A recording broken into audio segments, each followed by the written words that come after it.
بسم الله الرحمن الرحيم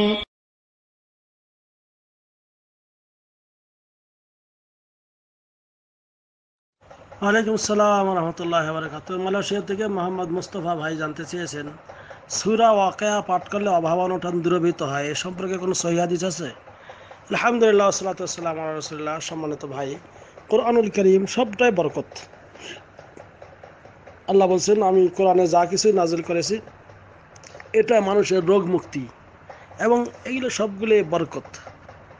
এবার কোরআনুল কারীম যেখান থেকে পড়েন, তবে বিশেষ কিছু সূরা আছে যেগুলোর ফজিলত রয়েছে সহিহ হাদিস দ্বারা, যেমন সূরা বাকারা, সূরা আলে ইমরান, যে বাড়িতে পড়া হয় সেখান থেকে শয়তান পলায়ন করে, এইগুলি রয়েছে। এবং সূরা বাকারা, আলে ইমরান পাঠকারী কিয়ামতের দিন তার সামনে সামনে এই সূরাগুলি চলবে।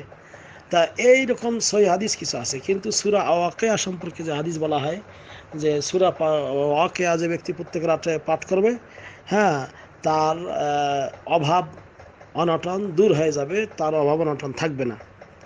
হ্যাঁ, কেউ কেউ কোনো কোনো সাহাবী তার মেয়েদেরকে এটা ওসিয়ত করেছিলেন যে সবসময় সূরা ওয়াকিয়া পড়ো।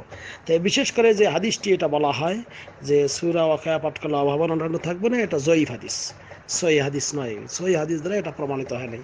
তবে যে কোনো সময় আপনি যদি সূরা ওয়াকিয়া বা অন্য সূরা পড়েন জায়েজ।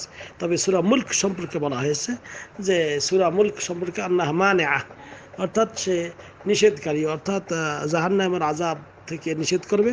এবং এই ব্যাপারে আরেকটা সহিহ হাদিসে রয়েছে যে আল্লাহ নবী সাল্লাল্লাহু আলাইহি ওয়াসাল্লাম তিনি বলেছেন যে কোরআন শরীফে এমন একটা সূরা আছে যেখানে 30টি আয়াত আছে, এটা যদি পড়ে তাহলে সেই সূরা আল্লাহর কাছে সুপারিশ করবে, এমনকি আল্লাহ রাব্বুল আলামিন তার সুপারিশ গ্রহণ করবেন, তাকে হাত্তা গফির আল্লাহ, তাকে ক্ষমা করে দেওয়া হবে।